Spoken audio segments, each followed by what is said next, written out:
students, welcome to our channel. Ee video lo manam 10th class maths chapter 5 arithmetic progressions exercise 5.3 lo unna question number 15, 16 and 17 gurinchi నేర్చుకుంటున్నాం. మీకు next question number 18, 19 and 20 ఈ video last లో display అవుతాయి. And ఈ total chapter లో ఉన్న all exercises videos కూడా ఈ వీడియో లాస్ట్ లో మీకు ప్లేలిస్ట్ డిస్ప్లే అవుతుంది, చెక్ చేసుకోవచ్చు. అండ్ మీకు నెక్స్ట్ ఎక్సర్సైజ్ వచ్చేసరికి ఆప్షనల్ లో ఇచ్చారు. సో అంటే ఇది మీకు ఎగ్జామినేషన్ పాయింట్ ఆఫ్ వ్యూ లో ఏం అడగరు, బట్ మన ఛానల్లో మీకు ఈ ఎక్సర్సైజ్ కూడా అవైలబుల్ లో ఉంటుంది, చెక్ చేయొచ్చు. సో క్వశ్చన్ నెంబర్ 15 చూడండి. A contract and construction job specifies a penalty for delay of completion beyond a certain date as follows. ఒక కన్స్ట్రక్షన్ జాబ్ లో సో వాళ్ళు ఇచ్చిన బిల్డింగ్ కన్స్ట్రక్షన్ అనేది వాళ్ళు చెప్పిన టైం లోపు కన్స్ట్రక్ట్ చేయలేకపోతే ఆ కాంట్రాక్టర్ అనేది పెనాల్టీ పే చేయాలి. సో ఆ పెనాల్టీ ఎలా ఉంటుంది అంటే ఫస్ట్ డే వచ్చేసరికి 200 రూపీస్, నెక్స్ట్ డే వచ్చేసరికి 250 రూపీస్ అండ్ థర్డ్ డే వచ్చేసరికి 300 రూపీస్ ఎక్సెట్రా. సో ఇలా పెనాల్టీ వాళ్ళు పే చేయాలి. సో పెనాల్టీ ఏంటంటే succeeding day is beyond the 50 rupees more than the preceding day. So preceding day అంటే బిఫోర్ ఫస్ట్ డే ఏదైతే pay చేశారో దానికి next day 50 rupees, next second డేకి ఏదైతే పే చేశారో దానికి నెక్స్ట్ 50 రూపీస్ ఎక్స్ట్రా. సో ఇలాగా ఈచ్ డేకి ప్రిసీడింగ్ డే ఏదైతే పే చేశారో దానికి 50 రూపీస్ ఎక్సెట్రా.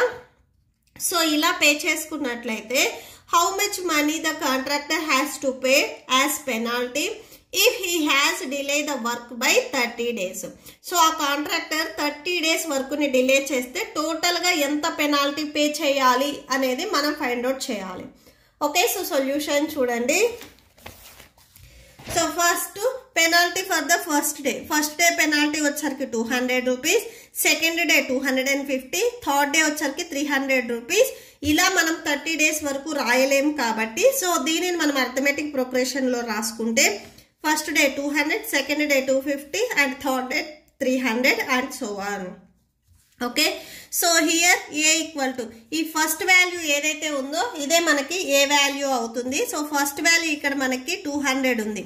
ఇది మీరు A1, A2, A3 and so on ఇలాగా A30 డేస్ అన్నారు కాబట్టి A30 వరకు మీరు తీసుకుంటే సో ఇక్కడ A equal to 200 and D equal to A2 minus A1.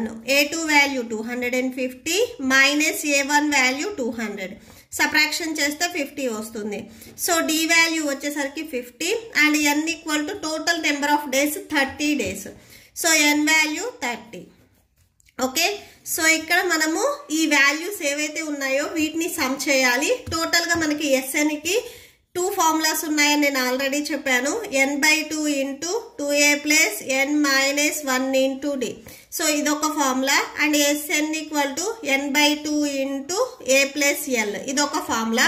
మనకి ఇక్కడ లాస్ట్ టర్మ్ అనేది పర్టికులర్ వాల్యూ తెలియదు కాబట్టి ఈ ఫార్ములాని యూజ్ చేయకూడదు, ఎందుకంటే ఇక్కడ L మీన్స్ లాస్ట్ టర్మ్ అనేది మనకు తెలిసినప్పుడు ఈ ఫార్ములా యూజ్ చేయొచ్చు.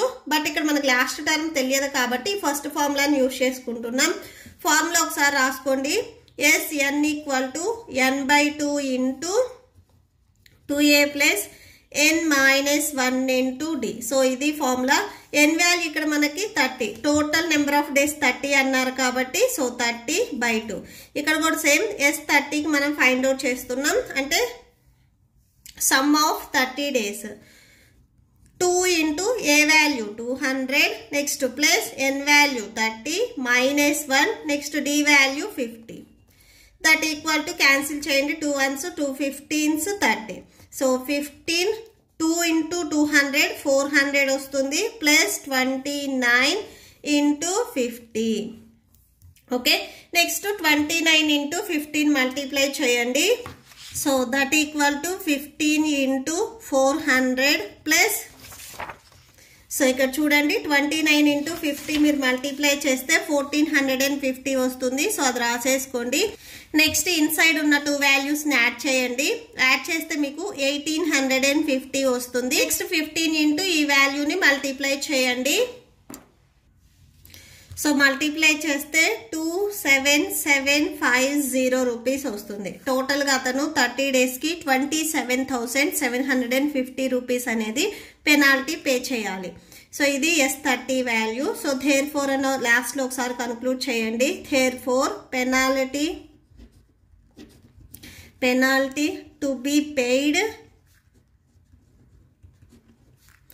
By the contractor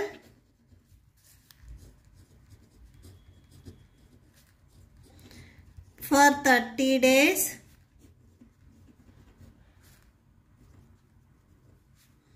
is 27,750 rupees. Okay, so that's it.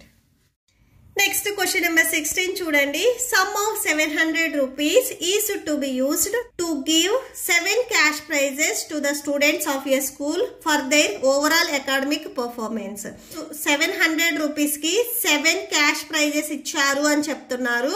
So మీ స్కూల్లో మీరు అబ్జర్వ్ చేసినట్లయితే మీరు మీ క్లాస్లో ఫస్ట్, సెకండ్, థర్డ్ ఇలా వచ్చిన ఎవరైనా కానీ అబ్జర్వ్ చేసినట్లయితే సో వాళ్ళకి ప్రైజెస్ అనేది ఇస్తారు. సో ఫస్ట్ వచ్చిన వాళ్ళకి సో సపోజ్ గోల్డ్ మెడల్ ఇచ్చినట్లయితే సెకండ్ ఎవరైతే వచ్చారో వాళ్ళకి silver medal and next third ఎవరైతే వచ్చారో వాళ్ళకి నార్మల్ మెడల్ ఇలా ఇస్తారు.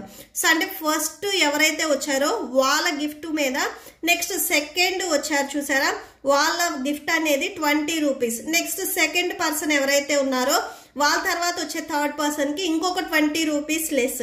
సో ఇలా క్యాష్ ప్రైజ్ అనేది లెస్ అయితే find the value of each of the prizes. Total గా 7 ప్రైజెస్ కాస్ట్ ఎంత పడింది అంటే ఫస్ట్ పర్సన్ కి ఎంత మనీతో ప్రైజ్ ఇచ్చారు, సెకండ్ పర్సన్ కి ఎంత మనీతో ప్రైజ్ ఇచ్చారు. సో ఇలా మనం ఫైండ్ అవుట్ చేయాలి. ఓకే, సో సొల్యూషన్ చూడండి. ఫస్ట్ ఇక్కడ మనకి ఫస్ట్ ప్రైజ్ మనీ ఎంత అని ఇవ్వలేదు, ఓవరాల్ మనీ ఇచ్చారు 700 రూపీస్ అని. అండ్ దానికి టోటల్ గా 700 కి ఎన్ని ప్రైజెస్ తీసుకున్నారు అని ఇచ్చారు. అసలు మనకి కాస్ట్ అనేది ఎక్కడా ఇవ్వలేదు. So let the first prize, ఈ ప్రైజ్ మనం ఎక్స్ అని తీసుకున్నాం. సెకండ్ ప్రైజ్ వచ్చేసరికి ప్రిసీడింగ్ ప్రైజ్ ఏదైతే ఉందో అంటే బిఫోర్ పర్సన్ ఎవరైతే ఉన్నారో వాళ్ళకి ఇచ్చిన ప్రైజ్ మీద 20 రూపీస్ అనేది లెస్ అవుతుంది అని చెప్తున్నారు. సో అంటే బిఫోర్ పర్సన్ ప్రైజ్ ఏదైతే ఉందో దాంట్లో నుంచి 20 రూపీస్ ని మీరు లెస్ చేసుకోవాలి. నెక్స్ట్ థర్డ్ ప్రైజ్ కూడా అంతే, బిఫోర్ అంటే ప్రిసీడింగ్ పర్సన్ ప్రైజ్ వచ్చేసరికి ఇక్కడ ఎక్స్ మైనస్ 20, సేమ్ ఈ వాల్యూలో నుంచి మళ్ళీ 20 లెస్ చేయాలి. ప్రిసీడింగ్ పర్సన్ ఏదైతే వచ్చిందో సో దాంట్లో నుంచి నెక్స్ట్ పర్సన్ది 20 రూపీస్ లెస్ చేయాలి. సో ఇది ఓవరాల్ గా మీరు చేసినట్లయితే ఎక్స్ మైనస్ 40 వస్తుంది. సో థర్డ్ ప్రైజ్ వచ్చేసరికి ఎక్స్ మైనస్ 40 అవుతుంది. ఓకే, సో ఇది మనము అర్థమెటిక్ ప్రోగ్రెషన్ లో రాసుకుందాము. So therefore arithmetic progression is X, first prize వచ్చేసరికి ఎక్స్, సెకండ్ ప్రైజ్ వచ్చేసరికి X minus 20 and third prize వచ్చేసరికి X minus 40 and so on. Okay, so next X minus 60, X minus 80 ఇలా మీరు రాసుకోవచ్చు. సో అయితే but మనం ఫస్ట్ ఈ X అనేది వాల్యూ ఎంత అనేది తెలియాలి. సో నెక్స్ట్ అది ఫైండ్ అవుట్ చేసుకుందాం. సో ఇక్కడ మనం టోటల్ గా ఈ వాల్యూస్ అన్నిటిని సమ్ చేయాలి. అండ్ మన క్వశ్చన్ లో ఏం చెప్తున్నారు, some of the total money అంటే ఎస్ఎన్ వాల్యూ ఇక్కడ మనకి ఇచ్చారు 700 రూపీస్ అని. టోటల్ గా 7 ప్రైజెస్ సమ్ వచ్చేసరికి 700 రూపీస్ అని చెప్తున్నారు. అంటే మనకి S7 వాల్యూ ఇచ్చారు. ఓకే, ఫస్ట్ ఈ వాల్యూస్ మీరు A1, A2, A3 and so on ఇలా రాసుకుంటే ఫస్ట్ A1 వాల్యూ ఏదైతే ఉందో అదే మనకి ఏ వాల్యూ అవుతుంది, a value x and D equal to A2 minus A1. A2 value x minus 20 minus A1 value x plus x and minus x cancel. So D value minus 20 వచ్చింది. Okay, next n equal to total number of prizes వచ్చేసరికి ఇక్కడ మనకి 7 prices అన్నారు, 7 cash prices అన్నారు కదా. So n value వచ్చేసరికి 7. So 7 రాసేసుకోండి. And next sum of 7, total గా ఈ 7 ప్రైజెస్ వాల్యూ వచ్చేసరికి 700 కాబట్టి సో అది కూడా రాసేసుకోండి. ఇక్కడ మనకి టోటల్ గా ఎస్ఎన్ కి 2 ఫార్ములాస్ ఉన్నాయి. SN equal to n/2 into 2a plus n minus 1 into d. So ఇదొక formula. And Sn equal to n/2 into a plus l. ఇది ఒక ఫార్ములా. ఇక్కడ మనకి లాస్ట్ టర్మ్ అనేది తెలియదు కాబట్టి ఈ ఫార్ములా యూజ్ చేయొద్దు. సో ఇప్పుడు ఈ ఫార్ములాని మనం యూజ్ చేసుకుంటున్నాము. Sn equal to n/2 into 2a plus n minus 1 into d. Okay, so that equal to ఇక్కడ n వాల్యూ మనకి 7/2 and next 2 into a value x, so 2 into x plus next n value 7 minus d 7 minus 1 and d value minus 20. Okay, and next చూడండి Sn, so అంటే S7 value, n ఇక్కడ value మనకి 7 కాబట్టి S7 value. So S7 value మనకి given క్వశ్చన్లో 700 అని ఇచ్చారు. So ఆ ప్లేస్లో మీరు 700ని సబ్స్టిట్యూట్ చేయండి. So 7/2 2 into x 2x plus 7 minus 1 అంటే 6 వస్తుంది. So 6 into minus 20. చూడండి 700 equal to 7/2 into next 2x next చూడండి plus into minus 6 into 20 6 2s 12. So 0 ఉంది కాబట్టి 120. సో మల్టిప్లై చేస్తే 120 వస్తుంది. అండ్ నెక్స్ట్ ఈ 7/2 ఫ్రాక్షన్ అనేది మీకు ఇక్కడ ఈ వాల్యూ మొత్తానికి మల్టిప్లికేషన్లో ఉంది. ట్రాన్స్పోజ్ చేసుకుంటే రెసిప్రోకల్ అవుతుంది. సో 2/7 అవుతుంది. నెక్స్ట్ ఇక్కడ మీకు రైట్ సైడ్లో ఓన్లీ 2x మైనస్ 120 ఉంటుంది. ఓకే, క్యాన్సిల్ అవుతుంది. క్యాన్సిల్ చేయండి. 7 1s 700s 700 వస్తుంది. సో 100 ఇంటూ 2 అంటే 200 వస్తుంది.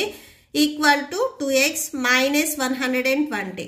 మైనస్ 120ని మీరు ట్రాన్స్పోజ్ చేసుకుంటే ప్లస్ 120 అవుతుంది. మీకు రైట్ సైడ్లో ఓన్లీ 2x ఉంటుంది. సో యాడ్ చేస్తే 320 ఈక్వల్ టు 2x. నెక్స్ట్ మనకు కావాల్సింది x వాల్యూ కాబట్టి 2 మల్టిప్లికేషన్లో ఉంది. ట్రాన్స్పోజ్ చేసుకుంటే డినామినేటర్లోకి వస్తుంది. So 2 1s 2 6 12 0. సో టోటల్గా మనకి x వాల్యూ వచ్చేసరికి 160. క్యాన్సిల్ చేస్తే x వాల్యూ అనేది 160. అంటే ఎవరైతే ఫస్ట్ వచ్చారో అకాడమిక్ ఇయర్లో వాళ్ళకి ప్రైజ్ వచ్చేసరికి 160 రూపీస్ ఇచ్చారు. ఓకే, సో ఇక్కడ రాసుకోండి. ఫస్ట్ ప్రైజ్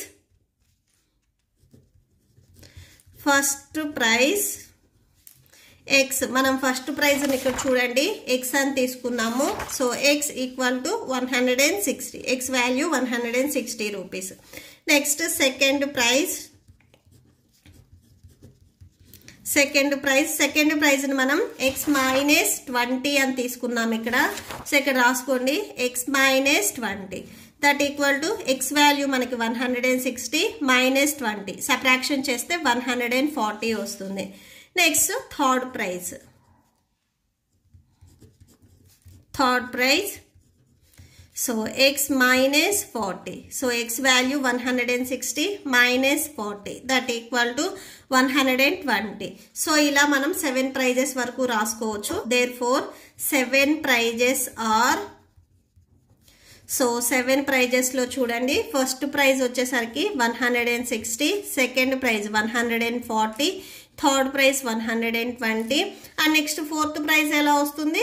సో ఈ ప్రిసీడింగ్ వాల్యూ ఏదైతే ఉందో దీంట్లో నుంచి ఇక్కడ చూడండి 20 అనేది లెస్ అయింది. నెక్స్ట్ సేమ్, సో 120లోంచి 20 లెస్ అయితే 100, నెక్స్ట్ మళ్ళీ 20 లెస్ అయితే 80, నెక్స్ట్ మళ్ళీ 20 లెస్ 60. 1 2 3 4 5 6. నెక్స్ట్ ఇంకొకటి రాసుకోండి, 7th అయిపోతుంది 40. Okay, so that's it. Next 17th question చూడండి. In a school students thought a planting tree in a around the school to reduce air pollution. So it was decided that the number of trees that each section of each class will be planted will be the same as the class. So first class వచ్చేసరికి 1 tree, second class వచ్చేసరికి 2 trees. So ఇలాగా plan చేస్తే టోటల్గా 12th class వరకు ఉన్నాయి అని చెప్తున్నారు. అంటే క్లాస్ 12 వరకు ఉన్నాయి. సో ఆ స్కూల్లో there are 3 sections of each class. ఇక్కడ మెయిన్ మీరు అబ్జర్వ్ చేయండి, ఈచ్ క్లాస్కి 3 సెక్షన్స్ ఉన్నాయని చెప్తున్నారు. How many trees will be the planted by the students. టోటల్గా ఫస్ట్ క్లాస్ నుంచి క్లాస్ 12. సో 12th క్లాస్ వరకు టోటల్గా వాళ్ళు ఎన్ని ట్రీస్ని నాటారు అనేది మనం ఫైండ్ అవుట్ చేయాలి. ఓకే, సో సొల్యూషన్ చూడండి. మీరు మీ స్కూల్లో ఎప్పుడైనా కానీ అబ్జర్వ్ చేసినట్లయితే section A, section B, section C ఇలా ఉంటాయి. ఇక్కడ కూడా సేమ్ అంతే. సో 1, 2, 3 ఇలా 3 సెక్షన్స్ ఉన్నాయి. సో మీరు క్లాస్ 1 నుంచి అబ్జర్వ్ చేసినట్లయితే ఇక్కడ మీకు క్వశ్చన్లో ఏం చెప్తున్నారు, వాళ్ళు ఏ క్లాసు, ఫస్ట్ క్లాస్ వాళ్ళు ప్లాంట్ 1 ట్రీ, ఫస్ట్ క్లాస్ వాళ్ళు 1 ట్రీ నాటారు అని చెప్తున్నారు. సో క్లాస్ 1 వచ్చేసరికి 1 ట్రీ నాటారు. సో ఈచ్ సెక్షన్ ఇక్కడ టోటల్గా 3 సెక్షన్స్ ఉన్నాయి కాబట్టి సెకండ్ సెక్షన్ ఫస్ట్ క్లాస్ వాళ్ళు సెకండ్ సెక్షన్లో కూడా 1 ట్రీ అండ్ సేమ్ మళ్ళీ ఫస్ట్ క్లాస్ వాళ్ళు థర్డ్ సెక్షన్లో కూడా 1 ట్రీ. సో ఇలా నాటారు. నెక్స్ట్ క్లాస్ 2కు వెళ్ళేసరికి వీళ్ళు సెకండ్ క్లాస్ కాబట్టి 2 ట్రీస్, సెక్షన్ 1 నుంచి 2 ట్రీస్, సెక్షన్ 2 నుంచి 2 ట్రీస్, సెక్షన్ 3 నుంచి 2 ట్రీస్. అంటే మీరు 10th క్లాస్ కాబట్టి సో 10th క్లాస్ ఏ సెక్షన్ నుంచి 10 ట్రీస్, బి సెక్షన్ నుంచి 10 ట్రీస్, సి సెక్షన్ నుంచి 10 ట్రీస్. సో ఇలా ప్లాన్ చేశారు. ఇక్కడ వీళ్ళు క్లాస్ ఏదైతే సో అన్ని ట్రీస్ అని చెప్తున్నారు. థర్డ్ క్లాస్ వచ్చేసరికి 3, సెక్షన్ 1 నుంచి, సెక్షన్ 2 నుంచి, సెక్షన్ 3 నుంచి. సో ఇక్కడ మెయిన్ మీకు 3 సెక్షన్స్ ఉన్నాయని చెప్తున్నారు. సో అది మెయిన్ పాయింట్. ఓకే, సో ఇలా వీళ్ళు నాటినట్లయితే సో టోటల్గా మనకి ఎన్ని క్లాసెస్ అని చెప్తున్నారు, క్లాస్ 12th. సో క్లాస్ 12థ్కి వచ్చేసరికి ఫస్ట్ సెక్షన్లో 12, సెకండ్ సెక్షన్లో 12 అండ్ థర్డ్ సెక్షన్లో 12. సో ఇలా ప్లాన్ చేశారు. ఓకే, సో టోటల్గా ఎన్ని ట్రీస్ అనేది ఇప్పుడు మనం ఫైండ్ అవుట్ చేయాలి. ఫస్ట్ వీటిని మనము అర్థమెటిక్ ప్రోగ్రెషన్లో రాసుకుందాము. ఓకే, సో అర్థమెటిక్ ప్రోగ్రెషన్ చూడండి. సో ఇక్కడ ఒకసారి దెన్ సిరీస్ ఆర్ అని చెప్పేసి ఒకసారి సిరీస్ రాసుకోండి. క్లాస్ 1కి వచ్చేసరికి టోటల్గా ఎన్ని ట్రీస్, 1, 2, 3. సో 3 ట్రీస్ క్లాస్ 1కి. అండ్ నెక్స్ట్ క్లాస్ 2కి వచ్చేసరికి 2, 2 + 2 4, 4 + 2 6. నెక్స్ట్ క్లాస్ 3కి వచ్చేసరికి 3 + 3 6, 6 + 3 9. Okay, so and so on. Class 12కి వచ్చేసరికి లాస్ట్ నెంబర్ ఇక్కడ ఎంత వచ్చింది, 12 + 12 24, 24 + 12 36. అంటే 12 3s 36. సో 36 రాసుకోండి. సో ఇవన్నీ మీకు అర్థమెటిక్ ప్రోగ్రెషన్లో ఉన్నాయా లేదా అనేది చెక్ చేయండి. సో అర్థమెటిక్ ప్రోగ్రెషన్లో ఉన్నాయి. Then the series are in arithmetic progression అని ఇక్కడ రాసుకోండి. సో హియర్ ఇక్కడ ఏ వాల్యూ చూడండి, a = 3 and d = d value 6 - 3.